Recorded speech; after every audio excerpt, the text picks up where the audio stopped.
Hello, and welcome to what is the first of these Guild Meet the Candidate sessions for Exeter Students Guild Elections 2022. We're here in the M&D room on Streatham campus, as I've been told to say rather than the Streatham campus, with our sports president candidates for this year's Guild Elections. We've got an audience in the room, but we are mainly streaming out to you guys on YouTube and on our various social media platforms. My name is Rhys Wallace. I'm one of our co-heads of news at Expression FM, Exeter's campus radio station. And joining me to help present in the audience is Laura Martinez-Williams, our other co-head of news. We've been joined by two of the candidates for sports president tonight, who will be invited to the stage one at a time in order to answer questions, first from me and then from the audience. Now, the first candidate up will be James Coffin. There will be a short period of host questions before we then throw over to audience questions and questions from our social media streams.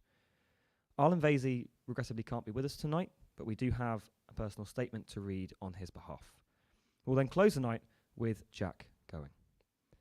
Now, if you want to get involved in tonight's Meet the Candidate sessions, but you're not here in the room with us, then if you have any questions, send them to @ExeterGuild on Facebook and Twitter, or tweet with the hashtag XElections22. That's EXE Elections 22 in numbers.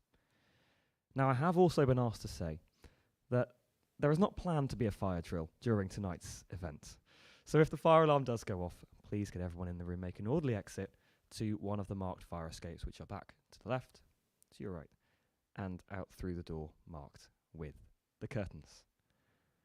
So, first up, we will allow our first candidate to come to the stage, and that is James Coffin.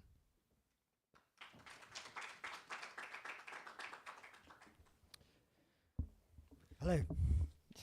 Brilliant. I think this is the third or fourth time we've bumped into each other over the course of this. It's a few of these now, yeah, we're getting on. We've had a few, but this is the Meet the Candidate session, the first time our audience on YouTube and other platforms can see it, so we'll treat it like the first time, and we may as well go over some of the questions we've asked you before and see if there are any new things we can drag out of your personal statement. Of course, go for it. But let's start with a different one. I've asked this to a few candidates for different posts now, but let's say you get elected as sports president. Mm-hmm. On day one, you walk into whatever office there is, you sit down at your desk. What's the first thing you're going to do? What's your number one priority? Number one priority is inclusivity across all sports. So when I joined the tennis club straight away, and I was in the advanced session. So in tennis, how it works, there's beginners, intermediates, advanced, and then there's invite-only sessions, which is development, and bucks. So I was in advanced, so I was just sort of middle of the club, and I loved tennis, but I didn't feel like I would get treated the same as people who love tennis, just the same as me, but played better.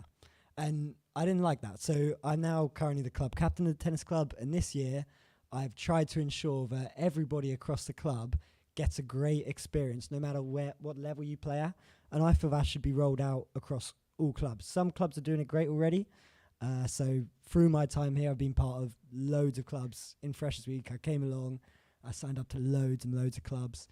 And some of them, like kayaking, just to name one, is just doing it really well already. I joined as a beginner, and I was so welcome, just as welcome as someone who came in and had done loads of white water stuff before.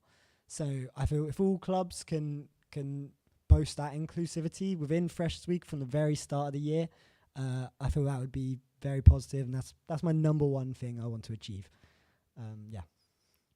So in some of our sessions, we've talked about sort of athletes and career progressions and how the sports and AU has quite a role to play in getting those development athletes up to go into competing and playing their sport professionally. But there are also some people who come to sports clubs and don't necessarily want to be athletes, but want to enter the sports industry. Maybe on one side of a microphone as a sports journalist, maybe in high-performance coaching. How would be your plan to improve those career opportunities for people who maybe don't want to go down the athlete route, but do still want to be heavily involved in sports after Exeter? Yeah, absolutely. There's so many opportunities in sport, which I've learnt that I didn't think when starting out in tennis that there was that possibility. So I'm currently a level 3 tennis coach, with all my first aid, DBS, safeguard, and all that stuff done. And I don't know what I would have done without my level 3 qualifications. It's built me so much confidence. It's been my job. It's got me to where I am in the tennis club today. And now sitting here, I certainly wouldn't be sitting here without any tennis coaching.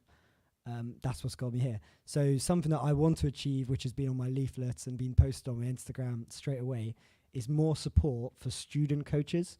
Because currently, there's only barriers in the way. You've got to go elsewhere for courses. It costs so much money. It's a huge amount of effort, and there's not much reward from it. So I want to change that. So I want to talk to those sporting bodies. I want to have those I want to have those coaching courses put on here at the sports centre, where students can easily access them to then build up through the sport. So that would mean better student coaches, which would result in better sessions for members, and then create a better sporting experience. People will be more engaged because of these improved sessions. So, yeah, building up the student coaches network and support for that would be very strong, and something that I would have loved when I first came in with only one qualification. Oh, I take it in that respect, the university or the sports side of it wasn't finding those avenues for you when you went through those level 3 qualifications. Yeah, so I would have loved for them to be presented to me at the sports park, where I could go, yes, I really want to get involved in this, and I can get involved in it here, as opposed to having to go and really search for it and really put myself out there and put in a lot of effort to get them. Yeah. An additional question that's a bit more personal to me. I'm an official in some of the sports. How about that as well as coaching? Yeah, so it doesn't just have to be coaching courses. It can be all sorts. First aid courses, officiating courses, lifeguarding courses, all sorts of like educational courses to do with sports that are given by the governing bodies of sport should be available at the uni. So we put out to the clubs, is there this interest in this course? Yes. Okay, I'll go and get it put on them. So you've been through many of the clubs at the AU. You've been at Exeter now, I think you're in your 4th year. Yeah, fourth year. What's the best lesson you've learnt from your time at Exeter and in the sports clubs that's transferable to making you a better sports president? I think just throwing myself into it and talking to everybody is what I take away from it. So coming out of school, I wouldn't have said I was the most confident person. And then I came to uni, saw all these opportunities in different sports, and I think I signed up to like 11 like different societies in first year or something stupid like that. I had no focus on my degree whatsoever. And I just threw myself out there. I went to so many things with people that I didn't know, and it was just such a great learning experience, and really built a lot of confidence. And yeah, it's something as AU president I feel like I can give back, as that is my experiences of my university experience. That's my university experience, is sport. So that'd be something that you might like to see transferred. If you joined 11 clubs in your or societies in your first year, and that's put you where you are, would you like to see more of a focus on maybe more inclusive taster sessions, rather than in the first week seeing, right, we've got all these teams, how do we fit these players into teams almost straight away, as some clubs do? More of a taster, right, see who likes this one, and then you can have your more inclusive club. Yeah, of course. Of course, there are performance athletes as well, and we've got to think about them. So those trials should still be on in Freshers Week, so they can get straight down to it as they want to. But additionally, there should be all the beginner sessions to just get yourself thrown into the sport, get yourself out there, meet new people. That is the Exeter sporting experience to me. Now, some sports clubs are oversubscribed in terms of there aren't enough facilities for the people who are there, which does affect the student experience. Students may be left spending a lot of their time in a club waiting for those facilities to become available. How would you plan to try and combat this? Yeah, so it's definitely a very, very tough one. we obviously have a lot of students coming in, and they all want to play sport. So finding that core time, there's only so much core time. So again, I think that increased coaching support and developing coaches, they will be in a position to deal with bigger numbers, for starters. I know a few years ago, I couldn't have dealt with Freshers Week having 60 people on 6 tennis courts. I'd have lost my head completely. But now with those new qualifications that I've gained, I'm like, yeah, easy, we're doing this. So I feel if all clubs have that education, that coaching support, sessions can be improved that way for bigger numbers. And then having capped sessions as well. So you don't want so many people turning up. You might have to cap the numbers slightly and have it book on. Tickets come out at this time and you have to book on to a slot to improve the experience once you're there. This question might not quite be in the remit of the sports president, but I think it's an important one to ask anyway, because the health of students on campus, whether they belong to a sports club or not, is very important. And we obviously see a lot of things in the news about the quality of food and services that are provided. What do you think about the food provided in the campus outlets? Is it a nice, healthy option for those students on campus?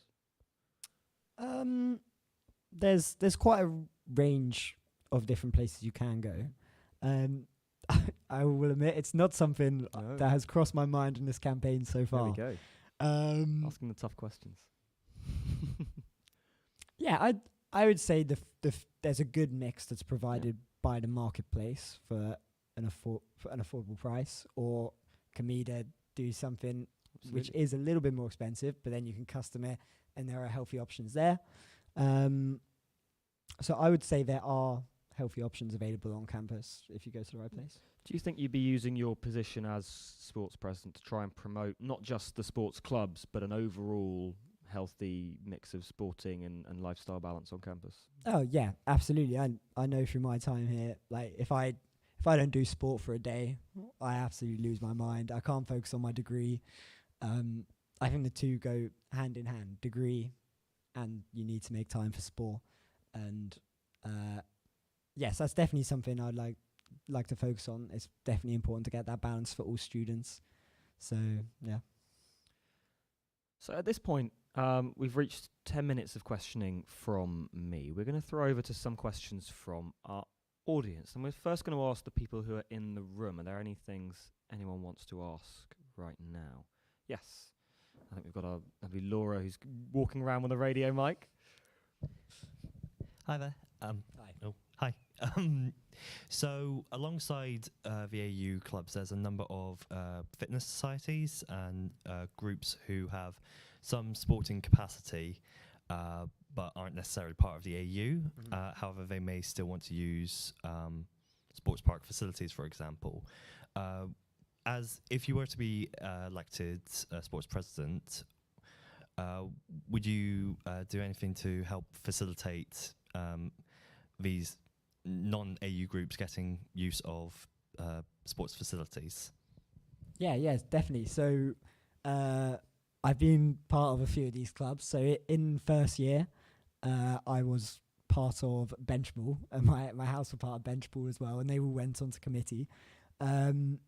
And every week they would complain, oh, our sports hall timing got moved, or oh, our time got taken away, or they didn't get it. So I've heard that frustration firsthand from them, and that's definitely something that should be dealt with. They should get some time in that, because the public can book it out, so why shouldn't a guild club get priority as well? Yeah, same again. This year I did Exeter does Strictly with the Ballroom and Latin Society. I think they used to use the sports park as well for their dancing. I think they've also been moved elsewhere now as well, and weren't too happy about it. So yeah, I think for all clubs there should be made some space available if the rota fits it. Yeah. Anyone else? There we go. Leading on for the previous question, lots of people want to maybe do intramural sports, and some intramural sports are, and some people can't do intramural sports of certain sports, and there's potentially few women's intramural leagues that are not that don't exist compared to the men's equivalent. So what will be your aim in trying to increase the amount of intramural sports for people who do want to play with friends rather than just have to sign up to clubs? Yeah, of course. So I myself have never been part of the intramural leagues in any way. I didn't realise how big they were until quite recently. Actually, my friends, they're part of the six-a-side football team. They have their Sunday league, and they're just fully obsessed with it. Like, they just don't stop talking about their football team. And I went up to watch them the other week, and it was great up there. You had so many teams. You had managers in suits turn up. I watched it. I was like, oh, this is great. How have I not got involved in this? So, it happens across hockey. There's intramural hockey, netball, and, of course, football. But there's no women's football intramural, which when I found out, I was shocked about. So that's definitely something I'll be implementing next year. And also, I've been here for 4 years. I could not tell you how I would go and sign up for intramural. So I think it needs to be publicised far better. And the league needs to be advertised so anybody from any level can get involved. My question is but building on what I started talking about this morning, sorry. It's about the fact that obviously the trials to the sports clubs usually happen at the beginning of term during Freshers Week or the week after. And often, especially with international students or anyone late who arrives late to university, for example, 2 weeks later, they're not able to go into competitive, well, for example, football, hockey, lacrosse, anything. And do you think that introducing trials throughout the term, for example, 2-3 times, rather than just at the beginning of the academic year, would be an option? Or do you think it should remain as the first come, first serve basis? Yeah, so great question. I think it's important to have the trials right at the start so people that are going to be in a team get in there quickly. But also the Bucks coaches should be in attendance for the first 3-4 weeks at other sessions to scout people that have come in a little bit later. Of course, these teams have to be set up early. They need to train. They need to get their Bucks fixtures in. But the Bucks coach should be having a look elsewhere for a good amount of time just to spot anybody that has maybe missed out or wasn't spotted or arrived late, as you say.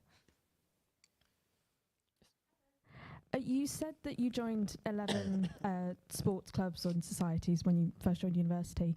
What would you try and do to reduce or make these clubs more accessible financially for some students who can't afford to join 11 societies and clubs, particularly for sports that include kit, equipment, that kind of thing? It can be quite limiting for people who haven't got that money financially. So what would you do?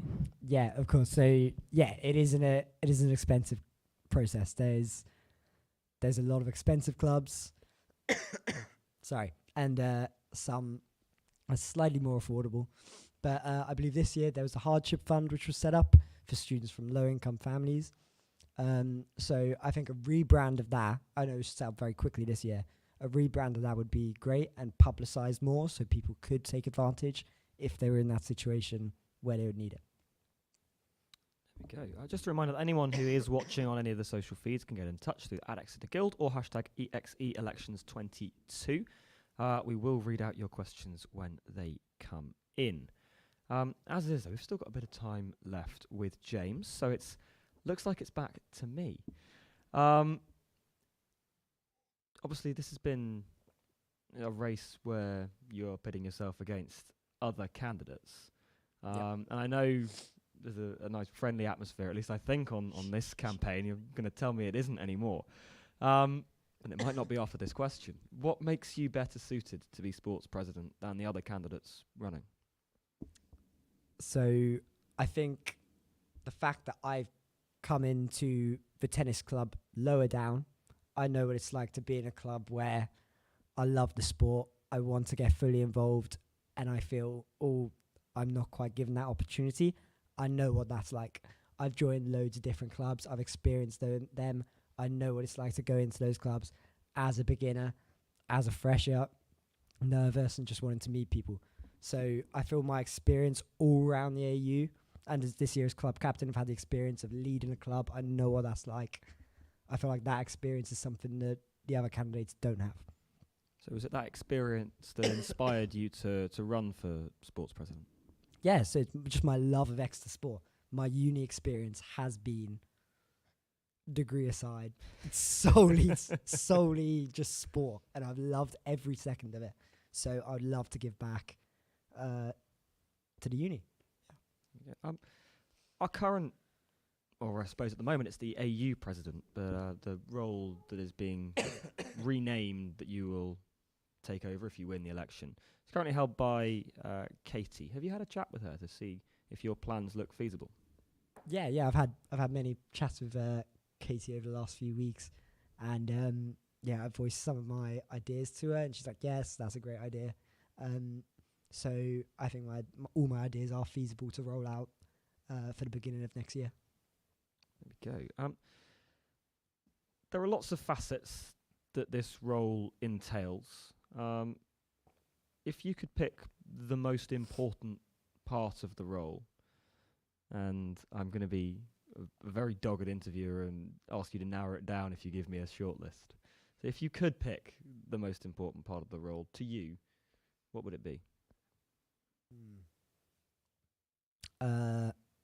Providing a student experience for everyone, a student sporting experience for everyone. There we go. I think we are just coming to the end of our 20 minutes with you, James. I'm sure you'll be very relieved to run away from my microphone. But no, if you'd like to use this opportunity to plug any of the places that people can find out about your campaign, because obviously there's a wider audience on here. Yeah, so my leaflets are dotted up all around campus with QR codes. So scan the QR code, that'll take you to my campaign Instagram page, James_for_AU_president. I made it before the name change, which is a bit annoying.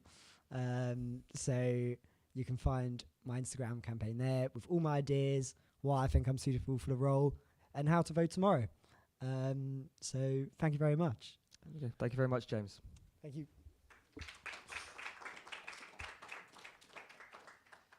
Now, as I said at the start of this little section, Arlen unfortunately can't be with us tonight. He sent in his apologies, but we do have a statement that we can read on his behalf. And this is the personal statement Arlen submitted as part of his campaign, and it reads as follows. I enjoy putting time and energy into making sure that everyone is putting in the effort and really loving their sport. Getting as many people as possible involved in sport is central to this, and I want to help you to get involved in our wonderful community that we have at Exeter. Aiding sports development is one of my key values. Although my work as sports president will be driven by you, the students, I am passionate about these areas to focus on. Sport and mental health work together, and I want to keep the existing programs going as well as potentially introducing new ones. I've been involved in the Disability in Sport programme and want to keep that going and allow sport to be open to all. This year, I've been trying to develop a modern pentathlon club for the university, and this is something I would like to progress. Developing the competitive side of all sports, for example, introducing new competitions internally and externally. Sustainability, for example, club transport, stash, etc. I've taken on numerous sports leadership roles, such as club captain of the fencing club. I've had the amazing opportunity to put this passion into practice, and I want to put this energy into being your sports representative. I learn quickly. Those of you who know me know that I put huge amounts of effort into working on various projects. I've been described as terrifyingly efficient, so I will get things done as your representative. On top of my various committee positions that I have held in the fencing club over the past few years, I'm also a qualified coach, armourer, and competition organiser. Therefore, I have experience in all aspects of the running of sports and can utilise this to represent you to the best of my ability. Specifically, I helped to run the Bucks Fencing Nationals this year, which has allowed me to work closely with the Bucks organisational structure. I also have the amazing opportunity to help organise and run the Commonwealth Games this summer. This means that I know the internal workings of Bucks and high-level competitive organisational structures and will translate this experience to helping clubs develop their competitive side. I will put in all my effort towards being a representative as sports president and helping you with anything. Vote Veazey. So that's a statement from Arlen Veazey. who unfortunately, as I say before, cannot be with us tonight. If you have a look on the Guild website, you can find out more information about its campaign, including a short video that Arlen filmed for the campaign. Those videos are also available for both of our other candidates here tonight. Speaking of our other candidates here tonight, we have just one to go. And it is Jack Going. So Jack, would you like to join us up on stage here, please?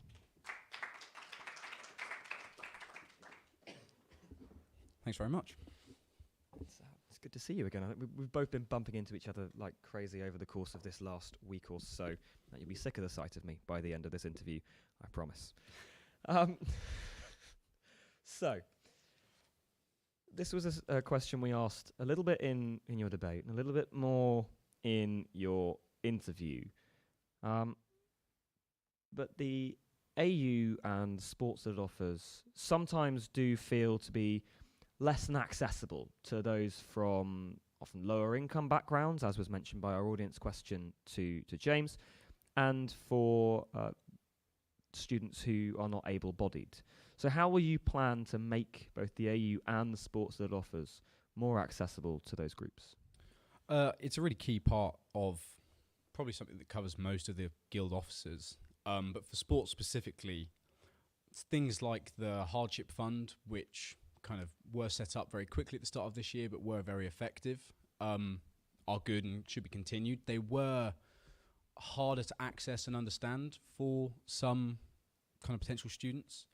But I think one of the easier ways to go about it that avoids some of the difficulty with going to students individually who feel that their circumstances might be a bit more difficult, and this goes past just the financial difficulties to the kind of individual accessibility things, is increasing the resources that either the AU has in a central pot and bits of equipment, or the clubs themselves, where the clubs have kind of more reliable money income streams possibly, so that they can shoulder a bit more of the burden than their members paying memberships of £200 or more for a year, and just having that money drip fed back to them for subsidising events is quite a kind of backwards way of doing it, which I know quite a few clubs function under because they have to. But it comes down to one of my kind of key manifesto points of building strategies for clubs, and that can be anything. For if you're a small club that wants to start competing at Bucks, that's a strategy that can take a few years to build up the capacity to do that.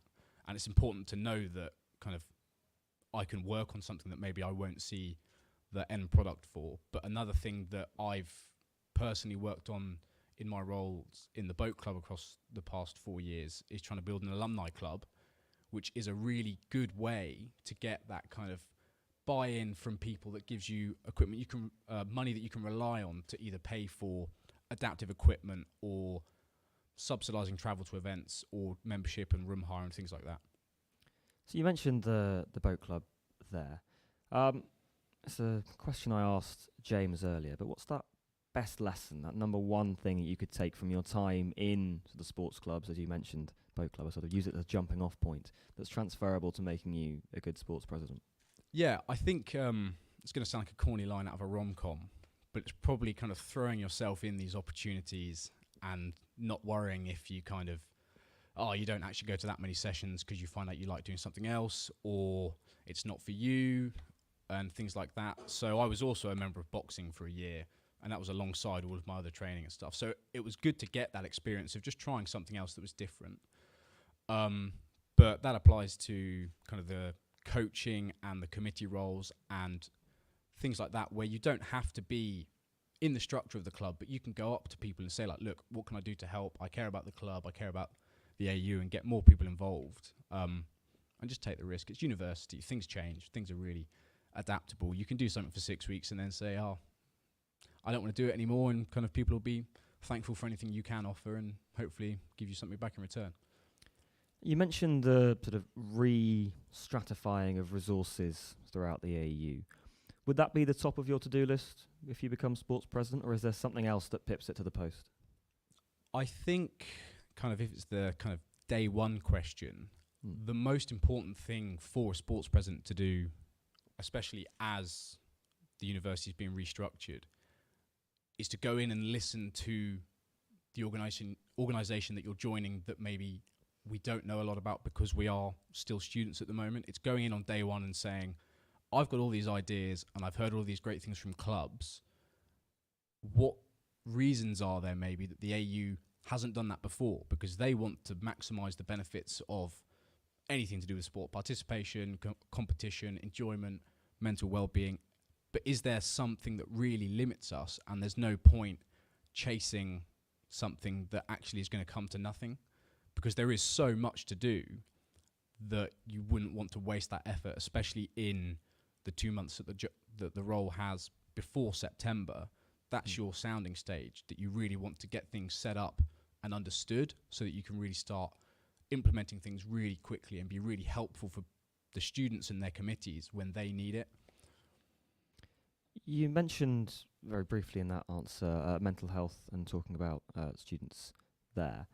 Obviously, we see on a national scale the impacts of students' mental health, and especially sometimes amongst high-performing athletes who often feel the pressure to perform. But there are also mental health struggles that can happen all the way down a university setup and within a sports club. So how will you use your role and your influence as sports president to try and ensure that those difficulties are, if not erased, then mitigated so that people can lead a mentally sound time in the AU? Yeah, it's a key question. And I think the important thing to mention is that in the role, the sports president's not the only person working towards helping those things. There are all of the welfare sects, there's the professional staff at the university, there's the services that they signpost, there's other groups like Nightline. So it's important to kind of recognise that there's other people out there doing it, and that it would be really the kind of key benefit of someone like the sports president would be to kind of link those things up and really maximise what each component can add to that offering to underwrite students' well-being and things like that. Let's talk about intramural, because I know there's been one question or a couple of questions linked to it and raised earlier. The women's football side of things, as far as I'm aware, before COVID, there was a women's football intramural setup, or certainly a mixed team, if not an individual women's team. I'm assuming you'd be looking to bring back that sort of thing if there's enough appetite for it. Yeah, I think that's the key thing is there the appetite for it? It was news to both James and I in the first debate that there wasn't women's football. Maybe because we've been here so much longer and we thought, oh, that must still be going on because it was originally in our first and seconds. So it was kind of a blind spot where we didn't know what we didn't know. I think the kind of messaging and advertising of the intramurals is not perfect, but I do know that personally through my undergraduate society, they were really keen on it, and they're one of those groups of people on their netball team and their football team that take it really seriously. But again, similar answer to the last question, there is someone whose job that is, and they probably have a lot more insight on what the appetite is, what the restrictions are on facilities and things like that. So it would be about kind of managing a conversation kind of in large part with them that says, has it got the potential to be its own league? Does it need to be something that's rolled into kind of a mixed one as well? Or kind of basing it around that, you have to kind of see what other information is already out there before you can start making those judgments now. In that answer, you mentioned an interesting phrase, and in blind spots. Mm-hmm. Now, it's impossible to have complete information. There's always going to be information asymmetry on one side or the other.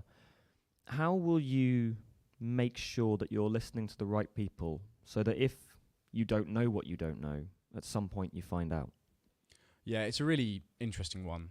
And I think one of the reasons that I'm able to recognize kind of a lot of those blind spots is because I have been quite focused and dedicated on one club, doing one thing so deeply, and then all of a sudden turning to the side and recognizing that there's 50 other clubs where people have exactly the same experience, but in that different context, you can instantly know that your deep knowledge is kind of the equal but opposite to what someone else will have.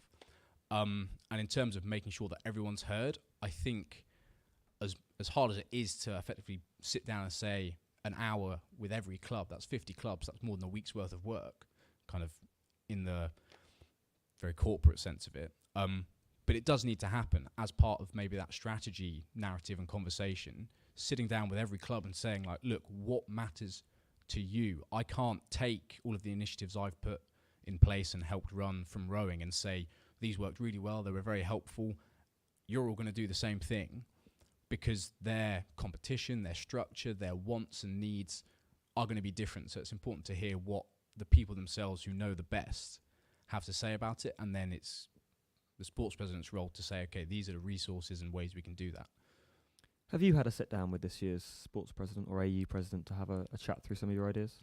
I have. I was a bit on the fence originally about running. I just wanted to see kind of what it was and whether it was kind of worth doing rather than the traditional kind of graduate role, things like that. And Katie did really convince me about how rewarding and useful it is and the learning opportunities that it has, because that's a huge part of why I want to do it as well. But I've worked with her throughout the year, so it's been good seeing kind of that and see how she's kind of developed in the role and the roles that she takes on. And kind of, I've been here for 4 years now. You've seen lots of different presidents, and it's really cool to see what they do differently, especially in response to different circumstances. Like, we all had to kind of work our way around COVID and things, and fingers crossed it doesn't come back and impact us again. But yeah, it's really cool to see what you can do with it while still being helpful to everyone. We are going to turn now to some more of our audience questions, and I think we have a willing volunteer with a microphone.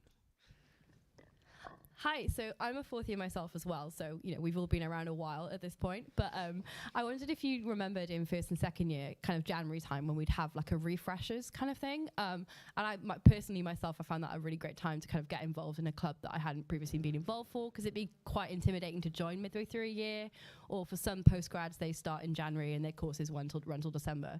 But that's taken a bit of a sidetrack in recent years, mainly because of COVID, but this year it didn't really happen either.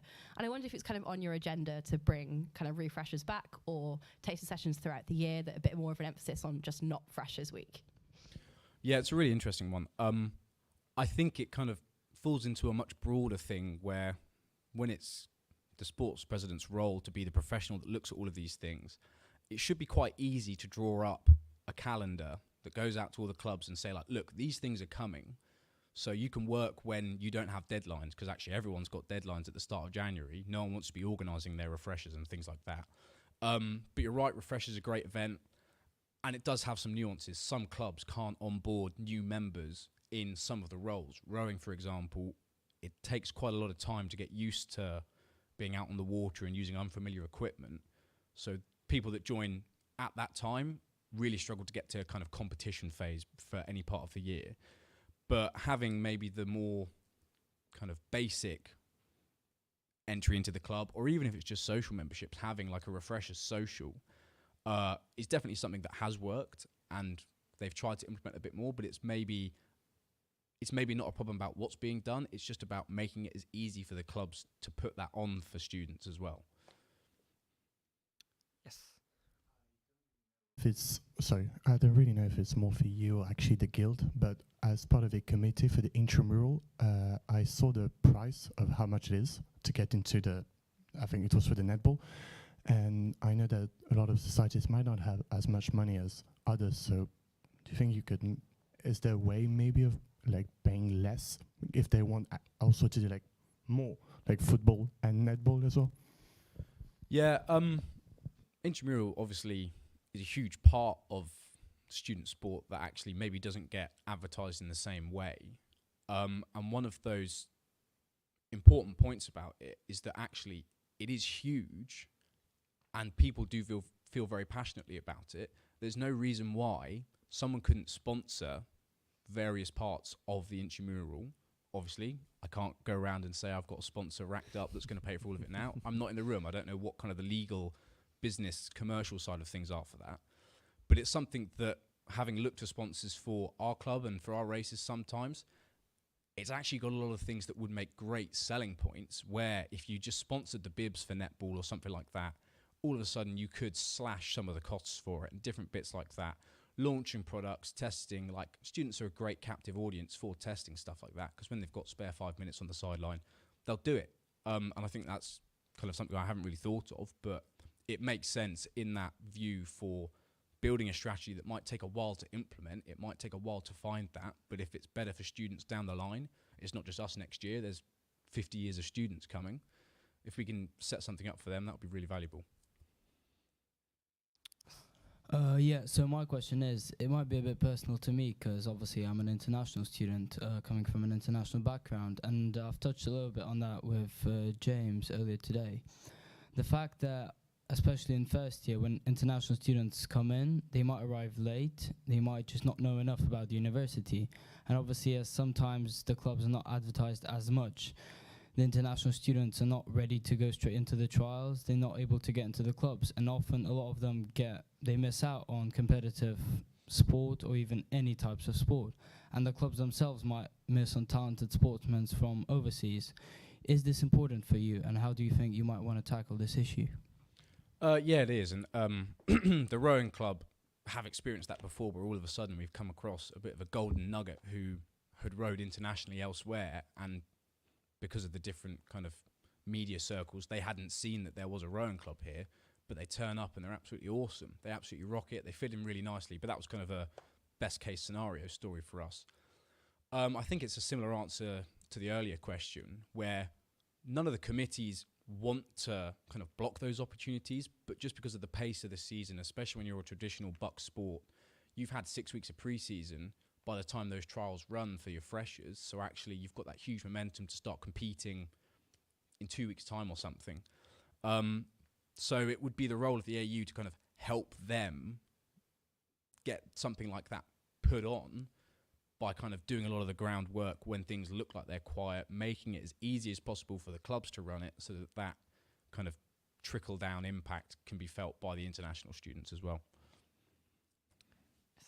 Hello. As president of rowing, how has your work working with the AU during your role, how has that helped you to implement your manifesto as president of rowing, and how do you think that will help you if you become president of the AU as well to implement everything that you put in your manifesto? Yeah, I think it's one of those really key things that kind of sets the sports president obviously up from being student committee, where you are going to be working with these people all of a sudden, and they've been here for a lot longer than you have, and they know a lot more than you do. So I have worked a lot with Charlotte, obviously head of the AU, and kind of Alison, who sits above that. They weren't in the best of circumstances. My club kind of went off high performance because of kind of Buck's track record and things like that. But kind of since then, I've worked with them incrementally for different things, hiring staff kind of dedicated to our sport and things. So I think it's been really good to get to know them across the years. I originally was a bit like, I don't really know what's happening, and I feel like kind of it's a bit weird to go and work with them, but actually the more you get to know them, the more you can work with them, because they're busy people who are trying to help as well. There's 50 clubs that they're trying to kind of run around and keep track of. So knowing that I've got that experience of how they might work is helpful for making sure that it can be really productive, but at the same time, in that experience, I have also kind of put my foot down and said, like, I don't think this is fair, and argued a few things, and it's been quite successful. I think that's really important for the student representative side of things, where you're not kind of, even though you are AU staff compared to the guild positions, having that independent stance where you can balance things and just question things that have been done the same way the whole time, and you're like, how about we just sit down for a morning and actually have a look at this, and maybe there's something to be gained or a way to balance it out with something else. So we've got about 2 or 3 minutes left on this one, so it's back to me again. I asked this question to James, now I'm going to ask it to you. Why are you better suited to be sports president than James or than Arlen? I think kind of half the answer from that question, the experience one, is really important, because it is that difference between having good ideas and having good ways to implement them. And then the next thing is kind of the focus of my campaign of things isn't about saying, I've done this really well in the past and I'm going to implement that for all of you, for all of your benefit, because it's about understanding that the clubs have really different needs sometimes. So you can't come in with that, you're going to do this because it's really good. On some things, it's really good to link up and have shared training and experiences and sharing good practice, like just organising your committees, maybe some travel infrastructure, welfare stuff's obviously the really big one. But there are other things where they categorically wouldn't want to do things that other clubs have done. There are squads where they actually want to pay more in the higher kind of echelons of competition because they want to then get out of that a coach or training sessions or better equipment, because it has an impact on not just how it feels to do their sport, but actually on their likelihood to succeed. But then there are other clubs that will really like having someone kind of help them flatten out and equalise how things work. So there's obviously a lot of competing different achievable goals within the wide variety of sports clubs. How will you square the circle between making sure the Bucks clubs and the Bucks teams and those high performance squads are getting all the resources they need to continue to succeed, but also letting the casual side of sports, the intramural, for example, continue to thrive and grow? Yeah, it's a tough one because kind of unfortunately we don't have unlimited money. We like to all have everyone turn up to their event with everything they need, all paid for, no worries. I think that's one of the places where really checking with the students, actually what is important to you here is really important, and helping and allowing students to see and question that as well. A lot of the clubs now don't know where specifically their Bucks affiliation, their AU affiliations, facility fees, they don't know where that goes, and they don't know kind of how that comes back to them. Things like training allocation aren't very transparent. It's easy to understand if there's a formula that says this many members, this much money paid, this is how many hours you get. So maybe you are disappointed a bit about how much training you get, but then the next year you can bump up your fees if you need and do that. But at the same time, if actually you get enough, but you don't know that, you can reel them back in a bit and save some students some money. So it's definitely about the transparency of how things are done, so maybe students can understand why they have what they have and why things are kind of necessarily limited. And with that brings to an end our time of questioning. As we did with James, if people have had an interest in finding out more about your campaign, how can they do that? Yep, so my Facebook and Instagram are both just at going for the number sports pres. But hopefully I'll be around campus for the next few days around lectures. So I really kind of want people to come and challenge me with some questions and see what stuff, because I haven't spoken to every club, and even within clubs people have different opinions, so it'll be good to hear kind of what people have, and I want to try and kind of really convince people rather than just maybe it being a flip the coin decision. I want people to kind of know why they voted for me, and kind of then hopefully it's a good relationship for the year after that. Well, there we go. You know where to find more information on Jack. Jack, thank you very much for joining us today. Thanks very much. So that brings to an end all of the questions we've had for candidates today. This was, of course, our first Meet the Candidate session here, and this was for Sports President. We have plenty of Meet the Candidate sessions coming up. Tuesday the 15th of March, so tomorrow at 1:30 in the M&D room, and again being streamed onto various social media platforms, will be, I do believe, the VP Opportunities Meet the Candidate session. On Wednesday the 16th of March, also at 1:30, will be the VP Education.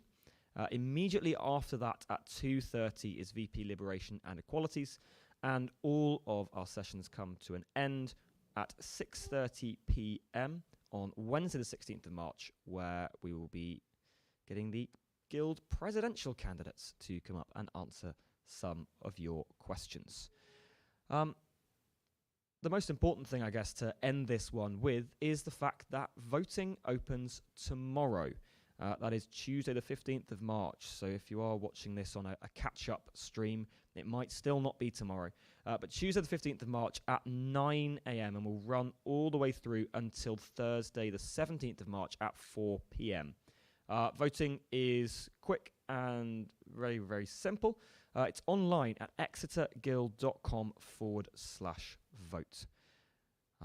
We hope that what you've heard today has given you some more information on how you will use that vote. And if you'd like to hear more from our candidates, please do join us for those remaining 4 Meet the Candidates sessions. But from me and from everyone who's brought you this session here today, thank you very much for watching, and we will see you soon for the next one. Goodbye.